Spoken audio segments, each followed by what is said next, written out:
അപ്പം മലയാള മാസത്തെ ആദ്യത്തെ വ്യാഴാഴ്ച ആയിരുന്നു കേട്ടോ എന്നല്ല. അപ്പം ഞാനും ഉണ്ണിയൊക്കെ കൂടിയിട്ട് അമ്പലത്തിൽ പോകാൻ വേണ്ടി റെഡി ആയിട്ട് നിൽക്കുക കേട്ടോ. അപ്പം നല്ല മഴ ഉണ്ടായിരുന്നു. ഞങ്ങൾ മിനി ഗുരുവായൂർക്കാണ് കേട്ടോ പോയത്, പട്ടാമ്പി. അപ്പം നല്ല തിരക്കൊക്കെ ആയിരുന്നു. ഞങ്ങൾ ഭക്ഷണമൊക്കെ കഴിച്ചു. ഉണ്ണി ദോശയും ഐസ്ക്രീമും കൂടിയിട്ടാണ് കേട്ടോ കഴിച്ചത്, ഉഴുന്നുവടയൊക്കെ കൂടിയിട്ടാണ് കഴിച്ചത്. അപ്പം നല്ല തിരക്കായതുകൊണ്ട് അമ്പലത്തിലത്തെ വീഡിയോസ് ഒന്നും എടുക്കാൻ പറ്റിയില്ല കേട്ടോ. പിന്നെ അതിന് ശേഷം ഞങ്ങൾ തിരിച്ച് വരുമ്പോൾ ഉണ്ണിക്ക് ഒരു ഡ്യൂപ്ലിക്കേറ്റ് കിൻഡർ ജോയ് ലേസൊക്കെ മേടിച്ച് കൊടുത്തു കേട്ടോ. പിന്നെ എത്താൻ തന്നെ 12 മണിയായി. അപ്പോൾ വേഗം ജീര റൈസാണ് ഒന്ന് സോക്ക് ചെയ്ത് വെച്ചിട്ട് നെയ്ച്ചോറ് പോലെ ഉണ്ടാക്കാൻ വിചാരിച്ചു കേട്ടോ.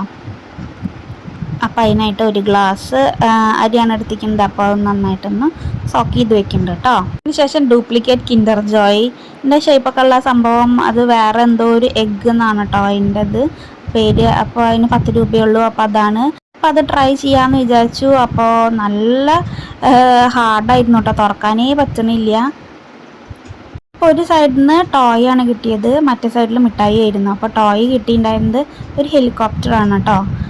ഒരു ചെറിയൊരു നല്ല ഭംഗിയുണ്ടായിരുന്നു, ചെറിയൊരു ഹെലികോപ്റ്ററാണ് കിട്ടിയത്. പിന്നെ മറ്റേ സൈഡിൽ മിഠായി ആയിട്ട് കുറച്ച് കടലകളും പിന്നെ കുറച്ച് ചോക്ലേറ്റും പിന്നെ മിൽക്കി ബാറിൻ്റെ ഒക്കെ ഒരു ഇതും കൂടിയിട്ടായിരുന്നു കേട്ടോ. വൈറ്റ് ചോക്ലേറ്റ് ഒക്കെ കൂടിയിട്ടായിരുന്നു, രണ്ടും മിക്സ് ആയിട്ടായിരുന്നു മറ്റേ സൈഡിൽ. 10 രൂപയ്ക്ക് ഒരു ടോയും പിന്നെ അത്യാവശ്യം മിഠായിയൊക്കെ ഉണ്ടായിരുന്നു. അപ്പോൾ എന്തായാലും നല്ലൊരു ഐറ്റമാണ് കേട്ടോ. കിൻഡർ ജോയിൻ്റെ അത്രയ്ക്ക് എന്തായാലും ഇല്ല, എന്നാലും നല്ലതാണ്. കുക്കറിലാണ് കേട്ടോ റൈസ് ഉണ്ടാക്കുന്നത്. അപ്പോൾ അതിനായിട്ട് ആദ്യം കുറച്ച് നെയ്യ് ഒഴിക്കുന്നുണ്ട്. നെയ്യും എണ്ണയും വാങ്ങിച്ച് മിക്സ് ചെയ്തിട്ട് ഒഴിക്കാം. അപ്പോൾ നെയ്യ് മാത്രം ഇത്തിരി ഒഴിക്കുള്ളൂ കേട്ടോ. ഇതിലേക്ക് ഗ്രാമ്പു ഏലക്ക ഒരു 2 എണ്ണം ഇടുന്നുണ്ട്. കുറച്ച് ജീരകം ഇടുന്നുണ്ട് കേട്ടോ.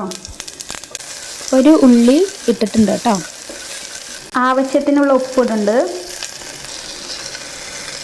ഒരു ഹാഫ് ക്യാരറ്റ് ഇടുന്നുണ്ട്. സോക്ക് ചെയ്ത് വെച്ച അരിയത്തെ വെള്ളം കളഞ്ഞിട്ട് ഇടുന്നുണ്ട്.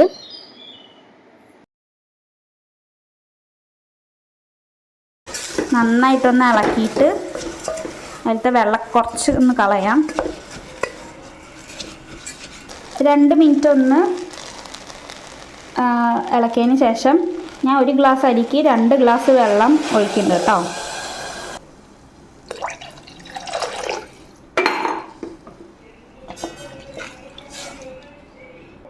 ഈ സമയത്ത് ഒന്നും കൂടി ഉപ്പ് നോക്കിയിട്ട് വേണിച്ച് ഉപ്പിടാം.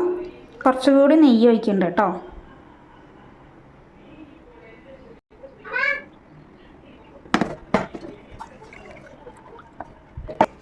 ഇനി ലാസ്റ്റ് പട്ട ഇടുന്നുണ്ട്. പട്ട കുറച്ച് കൂടുതൽ തന്നെ ഇടുന്നുണ്ട് കേട്ടോ. ഇനി സ്പീഡിൽ തന്നെ വെച്ചിട്ട് കുക്കർ അടച്ചിട്ട് ഒരു വിസിലായി കഴിഞ്ഞാൽ നമ്മളുടെ നെയ്ച്ചോറ് റെഡിയായി കേട്ടോ. അപ്പോൾ ഇതൊരു തട്ടിക്കൂട്ട് നെയ്ച്ചോറാണ്, പക്ഷെ കുട്ടികൾക്കൊക്കെ നന്നായിട്ട് ഇഷ്ടപ്പെടും. അങ്ങനെ ഒട്ടിപ്പിടിക്കാത്തൊക്കെ നല്ലൊരു സൂപ്പർ ടേസ്റ്റി ആയിട്ടുള്ളൊരു റെസിപ്പിയാണ് കേട്ടോ. അതിനുശേഷം തുറക്കാം. ആവി തന്നെ കളയരുത്, തന്നെ പൊക്കോളും. അപ്പോൾ ഇതാ ആയിട്ടുണ്ട്. നോക്കിയോ കേട്ടോ, കണ്ട ഒട്ടിപ്പിടിച്ചിട്ടൊന്നുമില്ല. ഇതാ സൂപ്പറായിട്ട് കിട്ടിയിട്ടുണ്ട്, ഒട്ടിപ്പിടിച്ചിട്ടൊന്നുമില്ല കേട്ടോ. സൂപ്പർ റൈസായിട്ട് വന്നിട്ടുണ്ട്. അപ്പോൾ അത് നോൺ സ്റ്റിക്കി ആയിട്ടുള്ള റൈസ് ഇവിടെ റെഡി ആയിട്ടുണ്ട് കേട്ടോ. വേഗമായിട്ടുണ്ട്. അപ്പോൾ ഇത് കുട്ടികൾക്കൊക്കെ ലഞ്ച് ബോക്സ് റെസിപ്പി ആയിട്ട് ഈസി ആയിട്ട് ഉണ്ടാക്കി കൊടുക്കാൻ പറ്റിയൊരു റെസിപ്പിയാണ്. അതാണ് ഞങ്ങൾ ഉച്ചയ്ക്ക് വെച്ച്. പിന്നെ വൈകുന്നേരത്തേക്ക് വേറൊരു റെസിപ്പി ട്രൈ ചെയ്യുന്നുണ്ട്. കടച്ചക്ക നന്നായിട്ട് വേവിച്ചതാണ്, ഒരു 3 വിസിലൊക്കെ അടിച്ചിട്ടുണ്ടാവും. ഇനി നന്നായിട്ടൊന്ന് ഉടച്ചെടുക്കാം കേട്ടോ.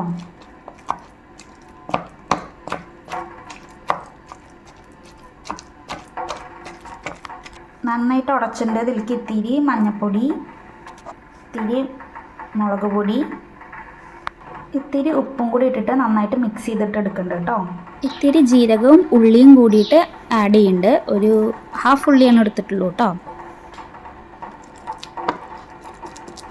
ഇതിലേക്ക് ഒരു 3 ബ്രെഡ് ക്രംസും കൂടി ആഡ് ചെയ്യുന്നുണ്ട്.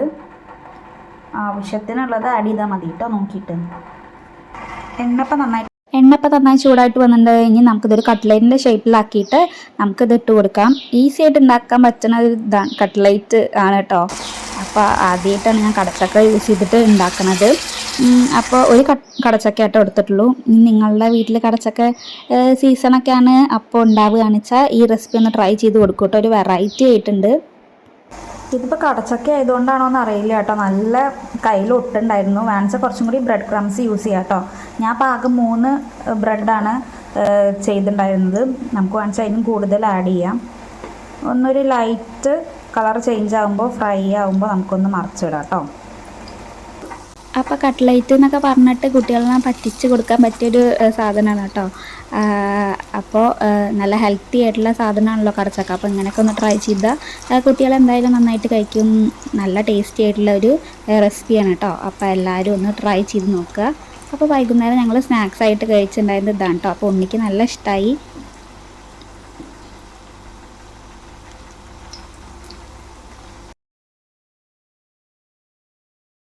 വൈകുന്നേരം ഞങ്ങൾ എന്നിട്ട് വാക്കിങ്ങിന് പോയി. അപ്പം പാർക്കിലേക്കാണ് പോയിട്ടുണ്ടായിരുന്നത്. അപ്പോൾ ആദ്യം ഈ ഡ്രസ്സ് ഇടാൻ ഉണ്ണിക്കൊരു മടിയായിരുന്നു കേട്ടോ. ആദ്യമായിട്ടാണ് ഈ ഡ്രസ്സ് ഇടുന്നത്. അപ്പോൾ ഹിപ്സ്റ്റർ ആണെന്നൊക്കെ പറഞ്ഞപ്പോൾ ഡ്രസ്സ് ഇട്ടു കേട്ടോ. അപ്പോൾ അതിൽ തന്നെ ബാക്കിലൊരു ക്യാപ്പ് പോലെയൊക്കെ വരുന്നുണ്ട് ഡ്രസ്സിൽ. അങ്ങനെ ഞങ്ങൾ പാർക്കിലെത്തി. നല്ല കളിയാണ് ഉണ്ണി. അപ്പോൾ അത്രയേ ഉള്ളൂ ഇന്നത്തെ വീഡിയോ. ഇഷ്ടപ്പെട്ട ചാനൽ സബ്സ്ക്രൈബ് ചെയ്യാൻ മറക്കല്ലേ. Thank you for watching. നന്നായി